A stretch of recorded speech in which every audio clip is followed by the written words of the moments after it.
the New York Knicks and Indiana Pacers. I'm just gonna start with this. The choke job that happened last night at MSG. What do you think of Tyrese Haliburton prematurely celebrating and hitting the choke? Do you think he was just?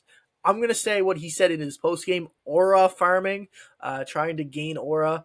Do you think that was kind of what he was going for, or do you think it was warranted? Do you think like it was appropriate time to recreate it if you actually knew that that was a 3-pointer?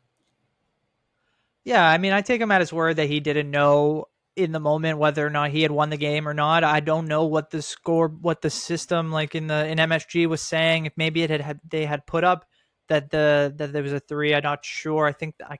I'm trying to remember if the ref had signaled it was a three, but they definitely, they would have looked at it anyway, how close it was. So I'll give him credit. I thought it was very creative.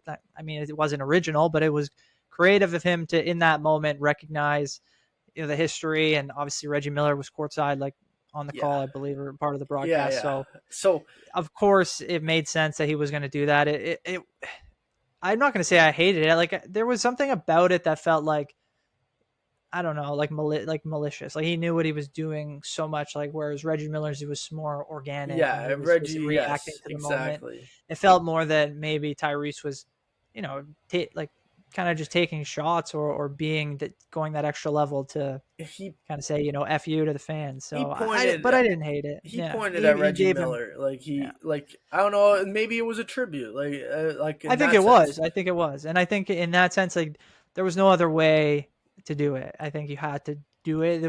There might not be another moment in a series like this where you can, do something like that and have your moment. And I think for that reason, it's great. And we're going to remember that forever.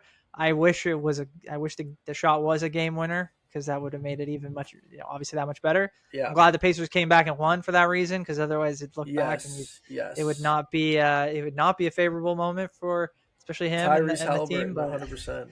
Like I think it all worked out for the most part, and I'm excited to see it just going to add more and more so attention and intensity to the series. teams before last night, I had to pull this up. 1,434 or 0 and 1,434 when teams trailing by 9+ points in the final minute of the fourth quarter of an NBA playoff game in the play-by-play era since 1997.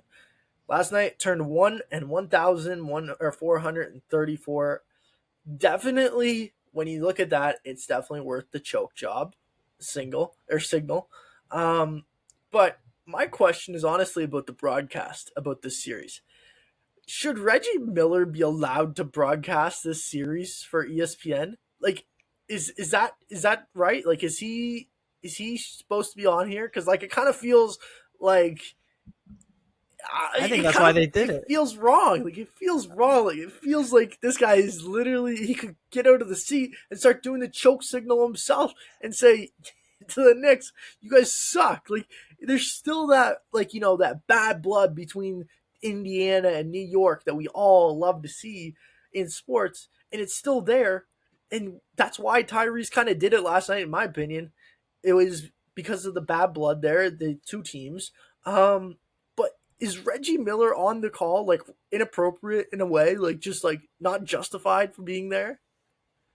No, I mean I think it makes it more difficult for him to not show his bias or to not be as excited when things like this happen. But I think that's part of why ESPN does these things. We see guys kind of go into the enemy territory, especially a lot of these guys who have been on, whether it's analysts or just on the broadcast in general, they're former players. They have played in a lot of these arenas and they've sometimes have been enemies. And I think that's what makes it so great. But I can totally understand the idea that, yeah, A, there may be some bias there, and B, it must be a difficult job to try to toe that line of being a professional broadcaster, but at the same time giving, that genuine emotional feeling that makes broadcasting so fun. So I think it's going to be a tough role for Reggie, but I'm sure he loves it too. So I can't imagine that anybody's really just not happy about this. I think even Yeah. if you're a Knicks fan, it probably hurts you, but at the same time,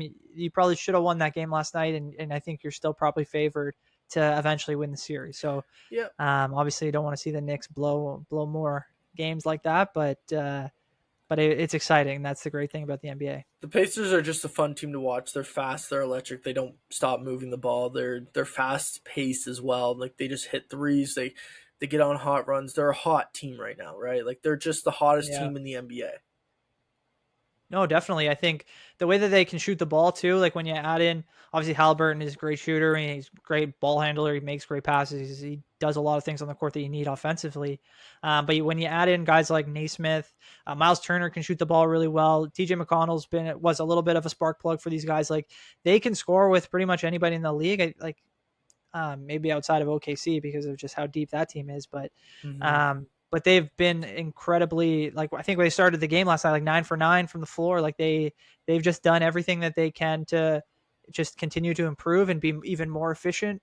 Whereas you look at guys like Siakam and Halliburton haven't really been as efficient shooters in the past. Now they're starting to really figure it out. So I think that group of guys is just they're peaking at the right moment. And with they're all pretty well young, like super young. So I don't really know um, what their future looks like, but they might be able to have something here. And with the Eastern Conference and the way that it's set up, they might be a top team going into next year. Even if obviously if they win the title or if they make it to the Yeah. finals, they'll be that anyway. But they could come out and have a really, really good regular season if they make the right additions and just continue to try to get better. So I've So been incredibly impressed.